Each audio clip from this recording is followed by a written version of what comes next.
Pero la cosa más importante es quién domina la vida.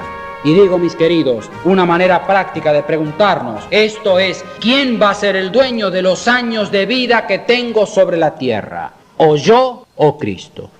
Digo, mis queridos, nosotros sabemos esta tarde, por la carta a los Efesios, que la santificación es uno de los grandes propósitos de Dios para nuestra vida. Conozcamos más y entremos en este propósito de Dios ahora, en este día. A esta hora, la Iglesia Metodista Independiente se reúne para presentar su programa En Espíritu y Verdad. Dios es Espíritu, y los que le adoran en espíritu y verdad es necesario que le adoren. Bienvenidos al programa de hoy.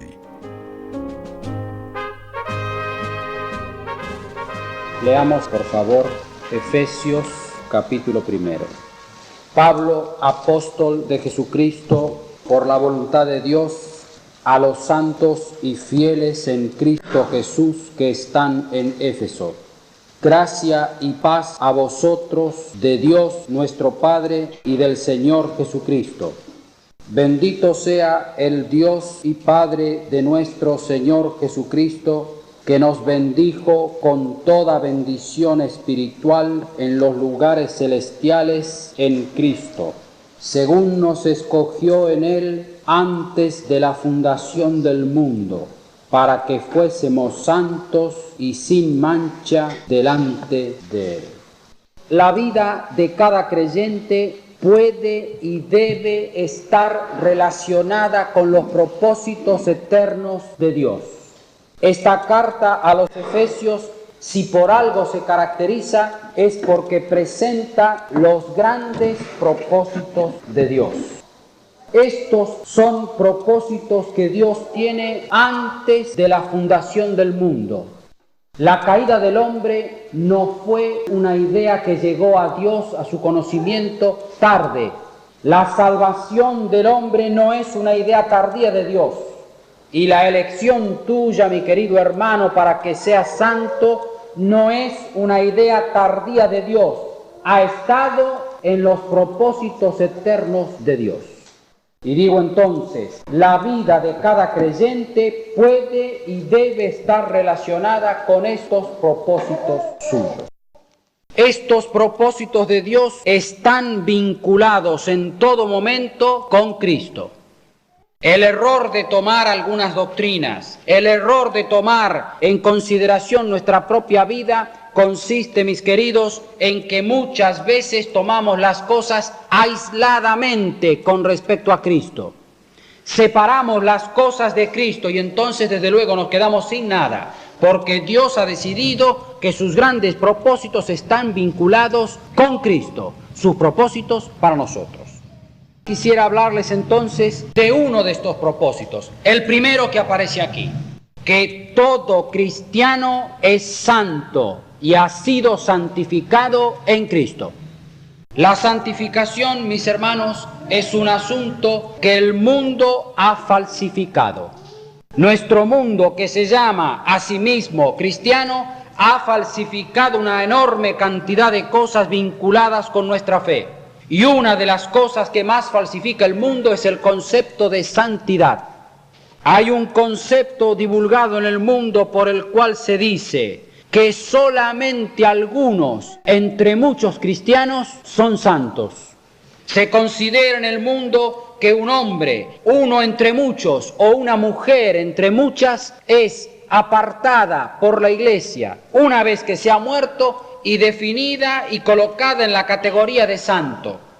Se le atribuyen a estos hombres haber vivido vidas impecables y hasta haber hecho milagros después de muerto. Esto es lo que el mundo hace para caracterizar a un santo. ¿Qué pasa cuando venimos a la palabra de Dios? A la iglesia más mundana, a la iglesia más carnal del Nuevo Testamento, que es la iglesia de Corinto, el apóstol Pablo se dirige como a los santos que están en Corinto. ¿Entendemos, hermanos?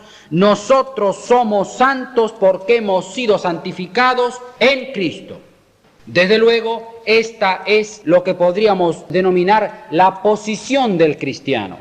Y lamentablemente para nosotros, hermanos, puede haber un abismo entre la posición en que Dios nos ve y la experiencia práctica de nuestra vida. Pero digo, mis queridos, que nosotros tenemos que primero y principalmente tener en cuenta qué es lo que la palabra de Dios dice. La palabra de Dios dice que el nombre que Él nos ha dado es el nombre de santos. De modo que somos santificados en Cristo. Esta es una manera de decir que somos santificados en virtud de la obra de la cruz. Y si se puede hablar de nosotros como santos, es por la obra que Cristo hizo para nosotros en la cruz. ¿Cómo se pasa de la posición de santo a la experiencia de santo? Porque no nos vamos a quedar solamente con una mención declarativa de lo que somos. Dios declara lo que somos para que vivamos según lo que nos dice que somos. Se trata de una santificación que consiste en separarse del mundo. El hombre santo, la cosa santa, es santa porque Dios la separa para sí mismo. Ustedes pueden tomarse el trabajo, mis queridos, de notar que en el Antiguo Testamento no solamente hay personas santas, hay objetos santos, lo cual muestra que no tienen ninguna calidad sobrenatural. Son santos porque están apartados para Dios. Y digo, mis queridos, la primera cosa que tenemos que decir es que se trata de separarnos del mundo. ¿Qué es el mundo? ¿Dónde está el mundo? El mundo es la vida de la sociedad humana tal como está organizada bajo el poder del mal. Esta definición es la que da el doctor John Stott. ¿En qué sentido el mundo puede hacernos daño? ¿Por qué será que Dios nos quiere separar del mundo? Hay que reconocer que el mundo siempre atrae. Hay aquellos que piensan que el mundo atrae a los jóvenes. Es cierto, el mundo atrae cuando somos jóvenes. Cuando dejamos de ser jóvenes, el mundo siempre atrae. A cualquier edad el mundo siempre tiene maneras de atraernos. Pero ¿qué busca el mundo de nosotros? ¿Qué hace el mundo? ¿Con qué cosas nos atrae? El mundo atrae con anestésicos. Los anestésicos del mundo son como esos remedios que se toman para amortiguar los dolores. Y lo que el mundo ofrece, tanto al cristiano como al hombre que no es cristiano, es un anestésico que amortigua las penas de un corazón vacío y de una vida vacía. Lo más terrible que se puede decir de la gente del mundo no es solamente que lo que practica puede ser una cosa vana o inmoral a veces, indecente, totalmente pecaminosa en algunos casos. No, hay cosas que son así groseramente pecaminosas y hay otras cosas del mundo que son inocentes. Esa no es la grave cosa. La grave cosa es lo que revela que en los hombres hay un corazón vacío y una vida vacía. Y digo, mis queridos, el mundo atrae con anestésicos y sin embargo el mundo siempre atrae mucho más a nosotros que somos cristianos. Pero, mis queridos, lo más importante es lo que la palabra de Dios nos tiene que decir. ¿Qué es lo que el mundo busca de nosotros? El mundo busca de nosotros una sola cosa. No busca que blasfememos el nombre de Cristo, porque el mundo sabe que si pide esto, es difícil que un cristiano afloje. El mundo busca otra cosa. El mundo busca la conformidad con Él. El mundo busca, mi querido hermano y hermana, que tú te adaptes a sus normas. Una de las normas más terribles que el mundo tiene es aquella que enseña a presentar los problemas. ¿Cuánta gente me dice a mí, me lo dice todos los días? Mire, ¿por qué no va a tal espectáculo? Allí se presentan los problemas humanos, tiene que ver qué bien. ¿Y por qué no dedica horas a la televisión? Yo sé que mucha gente de hoy dedica muchas horas a la televisión. Dice, se presentan los problemas humanos muy bien presentados. Hasta allí no tenemos ningún problema. El problema, mis hermanos, es que el mundo enseña a resolver estos asuntos sin Dios, aparte de Dios, sin meter a Dios dentro de la solución. Y digo que por esta razón el mundo que atrae tanto es una cosa tan perniciosa. No es solamente pernicioso el mundo por lo que en sí mismo ofrece, sino porque en el fondo el mundo enseña a resolver los problemas sin contar con la gracia de Dios y sin tener en cuenta el poder de Dios. El mundo hace una cosa más todavía. Dentro de las falsificaciones que nos ofrece, el mundo ha falsificado aquello que tiene que ver con la santidad. Miles de personas piensan hoy que para ser un hombre o una mujer espiritual hay que empezar a decir que no a todo. Y entonces el mundo prefiere definir a un cristiano como una persona que no hace esto, que no hace lo otro, que no hace aquello y lo demás allá. El mundo está acostumbrado a que quiere caracterizar a un santo como una persona recluida en un convento. Dios dice, en cambio, que su voluntad es buena, agradable y perfecta. Y digo, mis queridos, nosotros estamos aquí sobre la tierra para demostrar que esta caracterización que la palabra de Dios hace de lo que es un santo es verdad. El creyente entonces tiene que encarar este conflicto. ¿Y cómo lo tiene que encarar? Siguiendo el método de Dios. Mis queridos, no es con una actitud totalmente negativa que me puedo apartar del mundo, porque si me aparto de todo y hago de mí mismo el centro de mi vida, estoy peor que si viviera una vida mundana. Digo que tenemos que tener en cuenta el método que Dios da en las Escrituras con relación al mundo. Primero, Dios quiere llevarnos a reconocer que en la cruz nosotros hemos muerto al mundo. Dios, mi querido hermano, tarde o temprano te va a llevar a esta encrucijada. Y en el fondo de tu alma te vas a tener que hacer la pregunta: si has muerto o no has muerto con Cristo para el mundo. Y si el mundo ha sido o no ha sido crucificado para ti, como el apóstol dice: el mundo me es crucificado a mí y yo al mundo. Pero es más, el método que Dios usa para apartarnos del mundo es poner en nuestro corazón nuevos afectos, nuevos deseos. Esto, mis queridos, que yo no sé expresarlo mejor, es la clave del asunto. Yo no me aparto del mundo solamente porque quiero obedecer a Dios. Me aparto del mundo además porque Dios ha puesto en mi corazón nuevos afectos, nuevos objetivos, y esto puede llenar la vida de un hombre. Digo, mis queridos, tarde o temprano tendremos que encarar este asunto tan serio. Y, en tercer lugar, el método de Dios consiste en estimular nuestra fe en el poder de Dios, en la capacidad que Dios puede darnos para dejar el mundo sin estar siempre deseando volver atrás. Digo, mis queridos, que esta actitud es la que tarde o temprano tenemos que enfrentar. ¿Cuál es entonces la actitud que tenemos que seguir frente al mundo? Primero es enfrentarlo en el sentido de no adaptarnos a él. Pero, mis queridos, al mismo tiempo yo tengo que mirar al mundo y tú tienes que mirar al mundo como aquel conjunto de personas a las cuales hemos de servir. La iglesia está para servir al mundo. ¿En qué sentido? Llevándole el Evangelio de Cristo. Y hay un secreto que quiero dar esta tarde a ustedes, mis queridos hermanos. Yo solamente puedo servir al mundo si soy independiente del mundo. Para servir al mundo tengo que aprender a convivir con la gente del mundo, pero no a convivir con el pecado del mundo.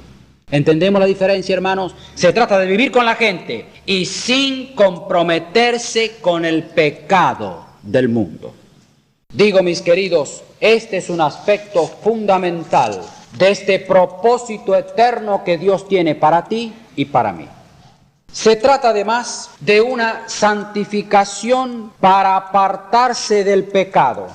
Permítanme que exprese mi propia experiencia y que exprese la experiencia de muchos hombres.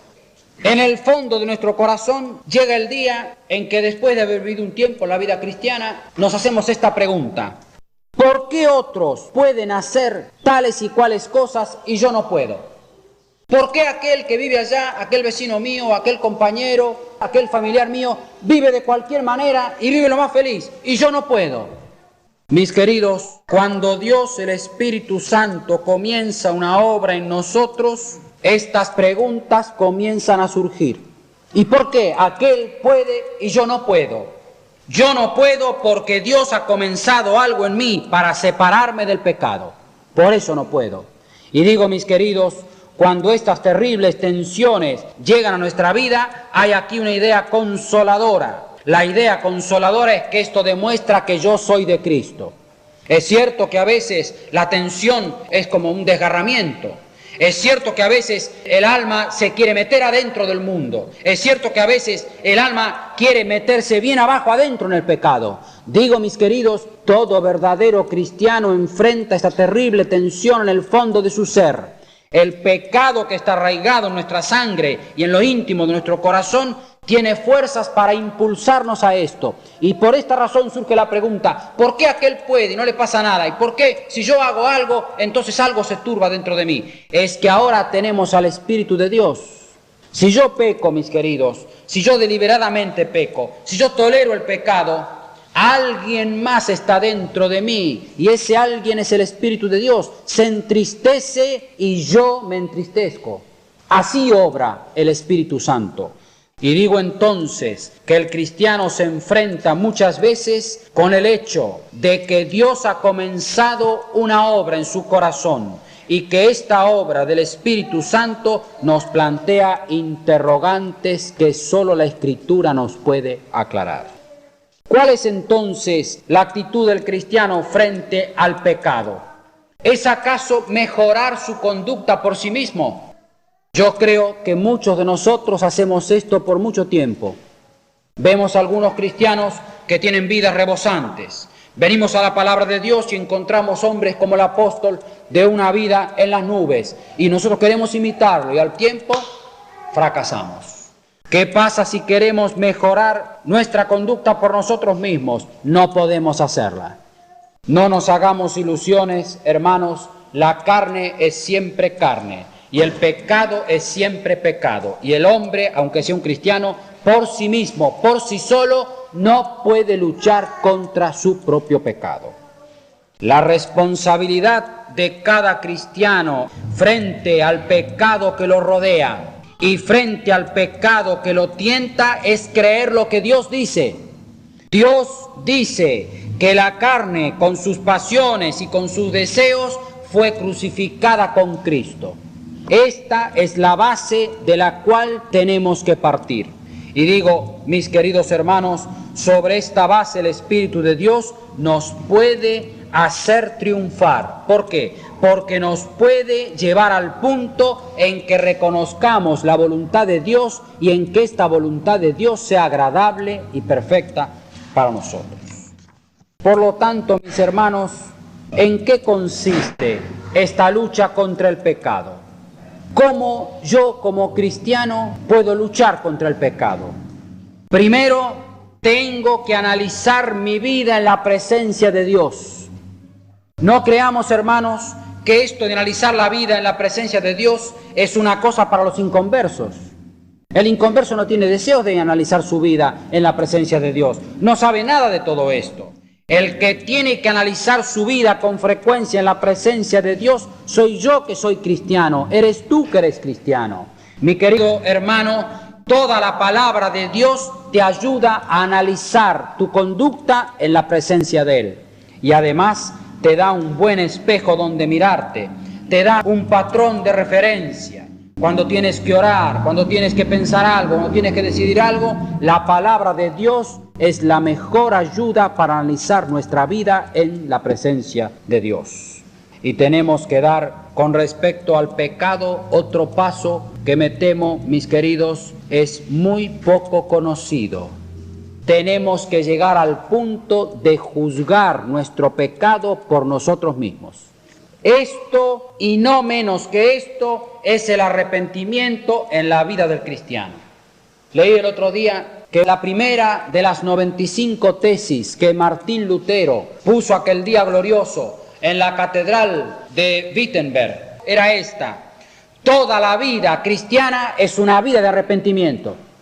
Si queremos, lo podemos poner de otra manera. Podríamos decir, parafraseando, Toda la vida cristiana es una vida de confesión, para ponerlo en las palabras que usa Juan en su primera carta. Pero digo, mis queridos, analizar la vida en la presencia de Dios y juzgar el pecado nuestro en la presencia de Dios es lo único que puede limpiar nuestra vida del poder del pecado.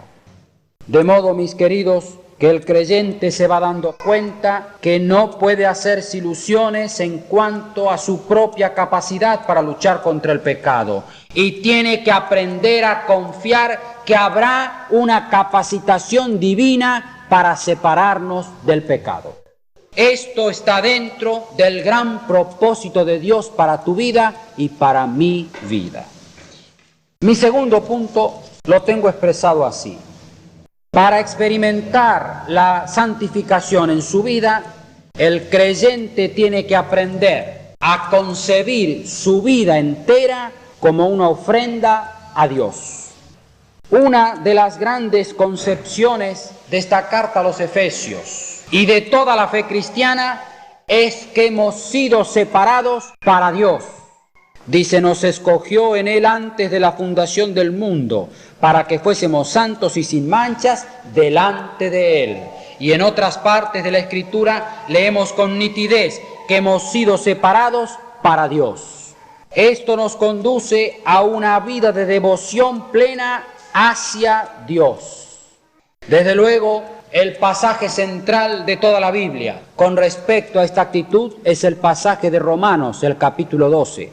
Allí está con nitidez absoluta declarado que todas las misericordias de Dios para nosotros, misericordias que el apóstol Pablo ha descrito en los 11 primeros capítulos, que son la justificación, la salvación, la redención, la santificación, la adopción de hijos y la futura glorificación, todo esto que Pablo dice que son las misericordias de Dios, dice que sirven para una cosa, para que presentemos nuestra vida en un sacrificio santo, agradable a Dios.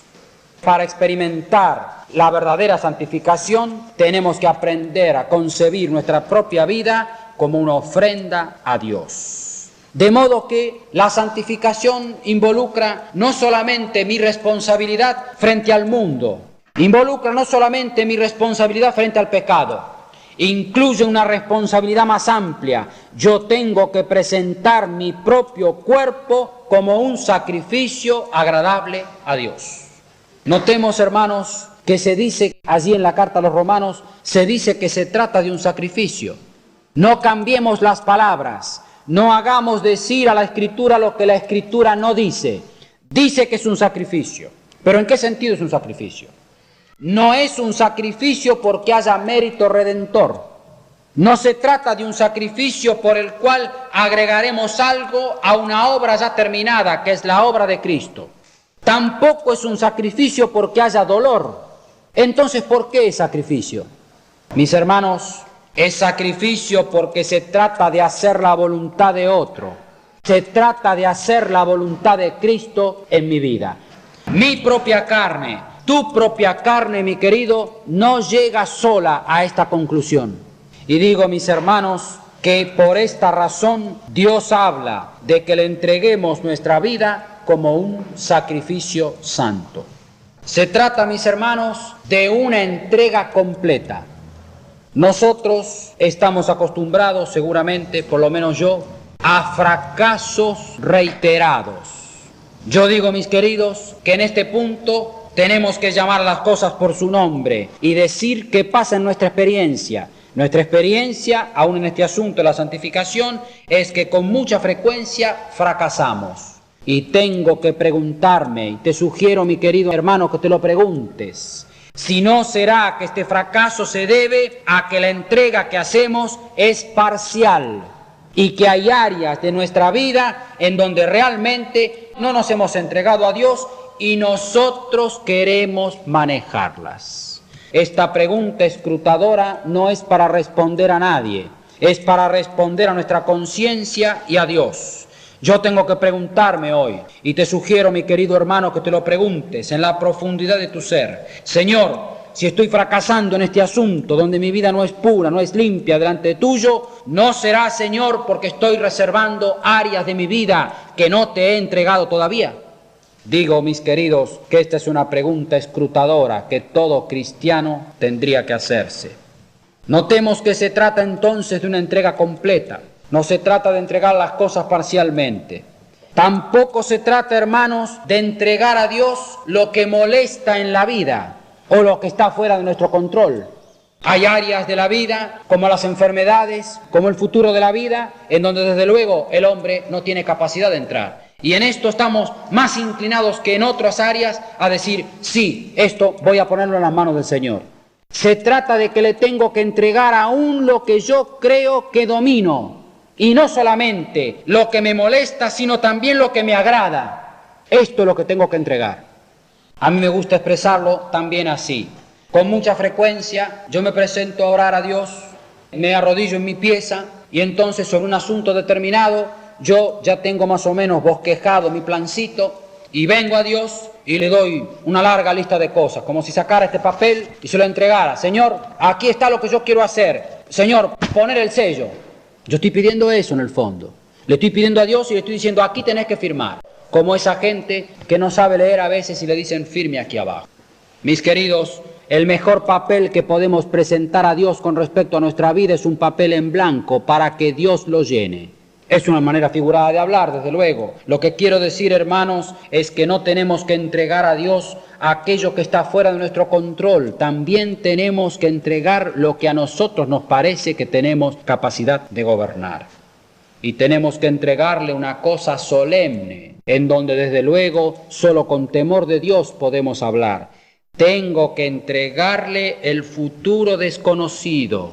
Y tengo que entregarle aún lo que para mí es inesperado. Digo, mis queridos, la entrega a Dios incluye también esto. Se trata de una entrega voluntaria. ¿Qué quiero decir con esto? No solamente, hermanos, que Dios no nos fuerza, sino que hay un pensamiento que está escondido aquí. Esta entrega de la vida a Dios no es una cosa automática. Dios no la impone. Esta entrega de la vida a Dios es mi responsabilidad. Puedo vivir mi vida cristiana sin entregarla a Dios. Puedes vivir tu vida cristiana, mi querido, sin entregarla a Dios. Las consecuencias son fáciles de prever. Una vida mediocre, una vida sin gozo, sin alegría, una vida que no va a alumbrar a nadie.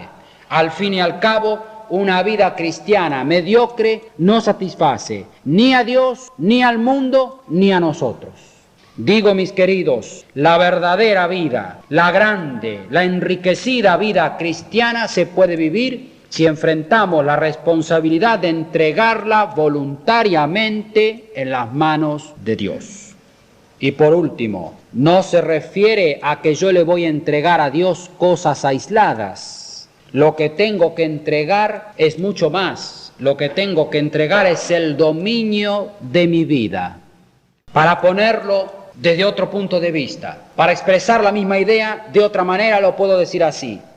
¿Quién ha de ser el dueño de los años que me quedan de vida sobre la tierra?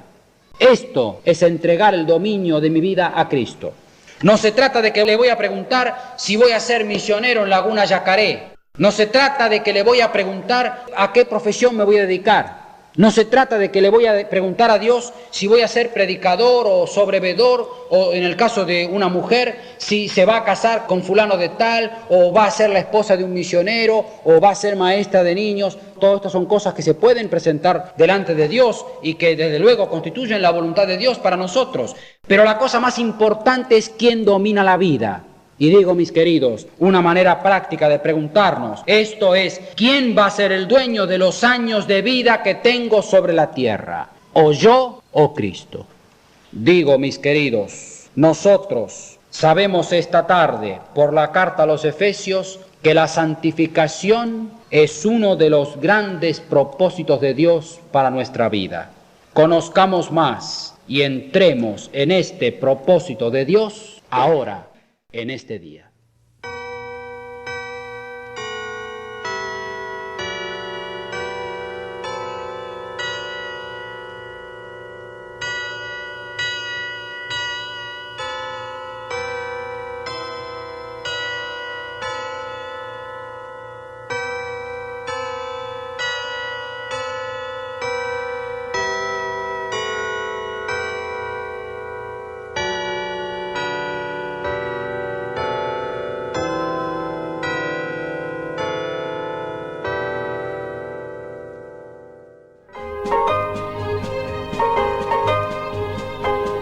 Hasta aquí, la Iglesia Metodista Independiente ha presentado En Espíritu y Verdad. Dios es Espíritu, y los que le adoran en espíritu y verdad es necesario que le adoren. Que el Señor les bendiga.